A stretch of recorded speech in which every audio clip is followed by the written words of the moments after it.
Electrical पढ़ूं, mechanical पढ़ूं, auxiliary machineries पढ़ूं, क्या क्या पढ़ूं, स्ट्रेंथ ऑफ मटेरियल पढ़ूं एंड डिफरेंट डिफरेंट सब्जेक्ट्स हैं। Hello everyone, this is Vikas, welcome to SMBD marine academy.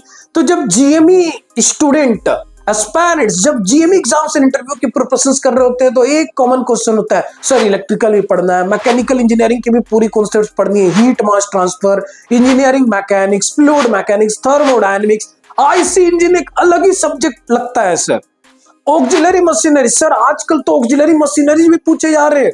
10 company के इंटरव्यू में जाओगे, 9 कंपनी ऐसा होगा जो आपको डिफरेंट डिफरेंट ऑक्सिलरी मशीनरीज की वर्किंग प्रिंसिपल पूछेंगे ही पूछेंगे, क्योंकि नाउ-अ-डेज इंटरव्यूअर की एक्सपेक्टेशंस हाई हो रही है, कंपटीशन इंक्रीज हो रहा है और आप घर बैठे वही यूट्यूब वीडियोस देख रहे हो, घर बैठे वही पुरानी फ्लोटिंग स्टडी मटेरियल्स के भरोसे पे बैठे हो जो कि उस तरह के आंसर को एक्सेप्ट भी नहीं किए जा रहे हैं। तो what you are waiting for? तो आज मैं आपको बताने वाला हूं कि कैसे इस एग्जाम की प्रिपरेशन करनी है, इंटरव्यू की प्रिपरेशन करनी है। सबसे पहले फ्लोटिंग मटेरियल की दुनिया से बाहर निकलो। दूसरी बात, फ्लोटिंग मटेरियल्स मतलब कोई एक स्टूडेंट्स ने अपनी एक नोट्स बना दिया, अब वो नोट्स सर्कुलेट हो रहे हैं एंड आप विदाउट क्रॉस चेकिंग किए हुए उस नोट्स को पढ़ रहे हो। कितने ऐसे फ्लोटिंग नोट्स है जो मार्केट में इधर उधर घूम रहे हैं, मुझे स्टूडेंट शेयर करते हैं कि सर यहाँ पर तो ये लिखा हुआ है एंड मैं डाउट हूं सर क्या ये सही है? यस बिल्कुल, आपकी कॉन्सेप्ट सही है, ये सही नहीं है। तब फ्लोटिंग मटेरियल की दुनिया से बाहर निकलो। अपनी प्रिपरेशन को, जो आपकी मैकेनिकल इंजीनियरिंग की सिलेबस है, पूरी भी नहीं पढ़नी है। आपने मैकेनिकल इंजीनियरिंग में हर सेमेस्टर में 6 to 7 थियोरेटिकल सब्जेक्ट्स पढ़े हैं, 3 to 4 प्रैक्टिकल सब्जेक्ट्स पढ़े हैं। यस और नो? मतलब ईच सेमेस्टर आपने 10-11 सब्जेक्ट्स के साथ डील किया है। अगर मैं इंटू 7 करूं, 8 सेमेस्टर अगर मैं प्रोजेक्ट्स को ले लूं, तो आपने 70 डिफरेंट और somehow related to theory to practical to basic to advance level तक आपने 70 सब्जेक्ट्स कवर किए हैं। आपको उतना नहीं पढ़ना है, स्मार्ट वर्क करना है, हथौड़ा अच्छे जगह पर चलाना है, जहां पर पिन अच्छे तरीके से अंदर जाए, बस वही काम यहां पर करना है।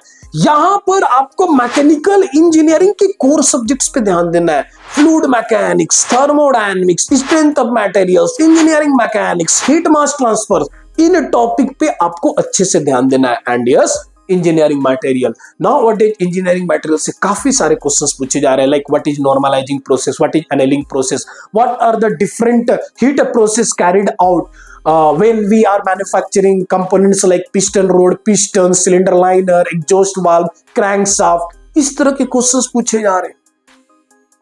अब इस तरह के क्वेश्चंस ना ही आपको YouTube में मिलेंगे, इस तरह के क्वेश्चंस ना ही आपको गूगल में मिलेंगे, इस तरह के क्वेश्चंस ना ही आपकी फ्लोटिंग मटेरियल्स में होगी। तो इस तरह के क्वेश्चंस नाउ पूछे जा रहे हैं, इंटरव्यू की एक्सपेक्टेशंस है। अगर मैं आता हूं इलेक्ट्रिकल्स में, most ignoring subjects by GME aspirants, क्योंकि यार इलेक्ट्रिकल कुछ समझ ही नहीं आता है। BEE में तो बैकें लगी थी सेमेस्टर में बच्चों की, पता नहीं हम कैसे पास हो गए थे।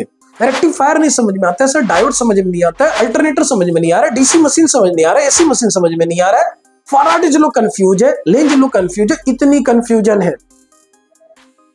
नेक्स्ट आता है auxiliary machinery. Auxiliary machinery nowadays purifier, clarifier, different types of machinery, sewage treatment plant, oily water separator, इस पे इंटरव्यू पे काफी क्वेश्चंस पूछे जा रहे हैं, तो इनकी आपको अच्छे से प्रिपरेशंस करनी है।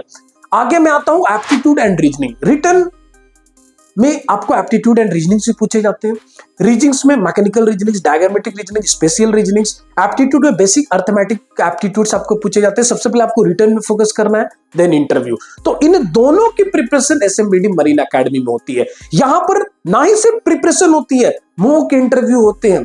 रेगुलर बेसिस पर आपकी मॉक इंटरव्यू ली जाती है, वहां पर आपको फीडबैक दी जाती है कि इन डिफरेंट वीक एरिया में आपको काम करना है। और जब आप कोर्स करने आते हो, कोर्स की ड्यूरेशन 3 मंथ्स होती है। जब आप कोर्स करने आते हो तो लगभग आप 12 to 15 मॉक इंटरव्यू दे चुके होते हो। फीडबैक बहुत ही गहराई से आपको फीडबैक दी जाती है एंड जो थिंग्स आपको पढ़ाए जाते हैं वो यहाँ पर प्रोफेशनल्स पढ़ाते हैं जो ऑलरेडी एक एक्सपीरियंस्ड मरीन इंजीनियर्स हैं।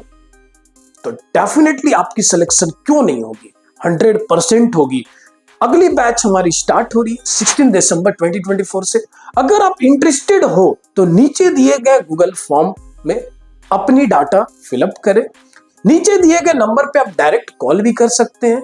अगर कोई डाउट है तो नीचे दिए गए फॉर्म फिलअप करें, काउंसलिंग भी हो जाएगी free of cost, no money.